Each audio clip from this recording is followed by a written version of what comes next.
వేరే సబ్జెక్ట్ మనం మాట్లాడుకుందాం. అయితే అనుకోకుండా ఒక దురదృష్టకరమైన, ఒక రకంగా చెప్పాలంటే విషాదకరమైన, దురదృష్టకరమైన సందర్భం తెలంగాణలో చోటు చేసుకుంది. ఇది తెలంగాణలో జరిగిన ఘటన అయినా టోటల్ తెలుగు రాష్ట్రాలకి, తెలుగు సినీ పరిశ్రమకి సంబంధించిన అంశంగా ఉంటూనే పెద్ద వివాదంగా చెలరేగుతోంది. అందులో భాగంగా 2 రాజకీయ పార్టీల రేగిన వివాదం ఇది. యాక్చువల్గా ఆ రేగిన వివాదం కాస్త సినీ ఇండస్ట్రీ మీదకి మళ్ళింది. కేసీఆర్ గారి కుమారుడు, Telugu BRS party working president కేటీఆర్కి, అలాగే రాష్ట్ర మంత్రి, తెలంగాణ రాష్ట్ర మంత్రి కొండా సురేఖకు మధ్య జరుగుతున్న వార్.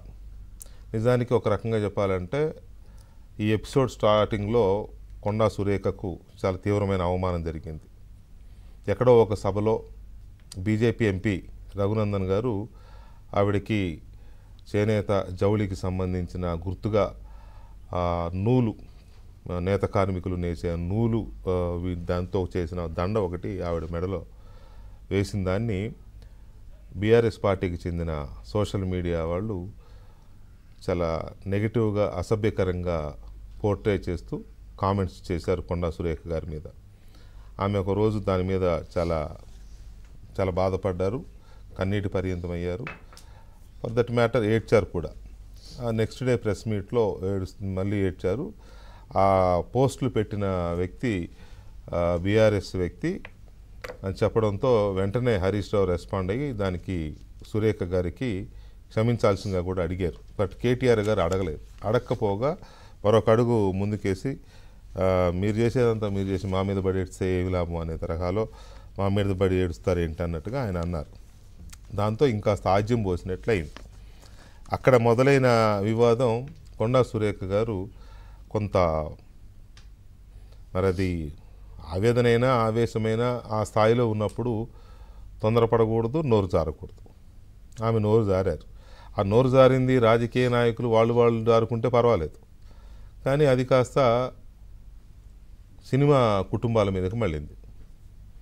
సినిమా కుటుంబాల మీదకి మళ్ళీ నాగ చైతన్య, సమంత ఎందుకు విడాకులు తీసుకున్నారు, ఆ విడాకులు తీసుకోవడానికి కారణం కేటీఆరే, వాళ్ళ ఫోన్లు ట్యాప్ చేసి వాళ్ళని బ్లాక్మెయిల్ చేశాడు, కొంచెం చెప్పడానికి ఇబ్బందిగా ఉన్నా వాళ్ళ ఆస్తుల్ని కూలగొట్టకుండా ఉండాలి అని అంటే ఆయన కన్వెన్షన్ ఏదో సంథింగ్, అది కూలగొట్టకుండా ఉండాలి అని అంటే ఆయన వాళ్ళని కోరకూడదు ఏదో కోరాడు, దానికి వాళ్ళు ఒప్పుకున్నారు, కానీ సమంత ఒప్పుకోలేదు, అందువల్ల ఆ విడాకులు జరిగాయి. కొంత మరి అది క్రియేషనా, ఆవిడికి ఎవరన్నా చెప్పారా, చెప్పినా అనకూడని మాటలు అవి. వాళ్ళ ఫ్యామిలీ మ్యాటర్సు, వాళ్ళ ఇంట్లో మ్యాటర్సు అలాంటివి జరుగుతాయా అసలు?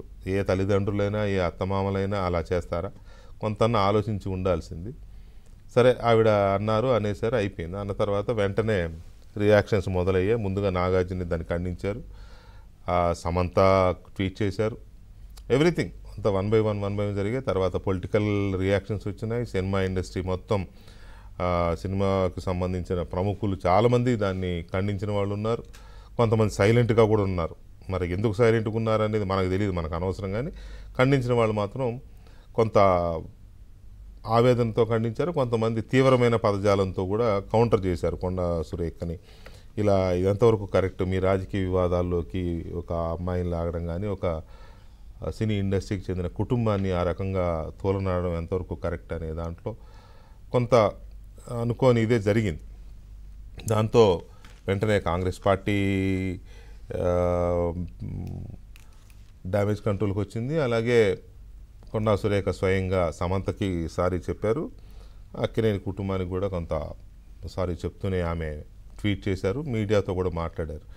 నాకు సమంతని చేయాలనే ఉద్దేశం లేదు, కానీ అందుకు ఆమె బాధపడ్డారు, నేను సారీ చెప్తున్నానని చెప్పి ఆమె బాహాటంగానే, బహిరంగంగానే, అన్కండిషనల్గానే సారీ చెప్పారు. కానీ ఈ మంటలు ఆగల. ఎందుకంటే ఈ మంటల్ని రాజకీయంగా ఉపయోగించుకునే ప్రక్రియ ఇంకొక వైపు నడుస్తోంది.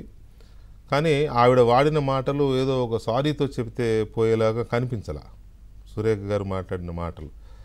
సో ఇవాళ రేపు మీడియా ఎంత డైనమిక్గా ఉందో, లేకపోతే దాన్ని ఎలాగా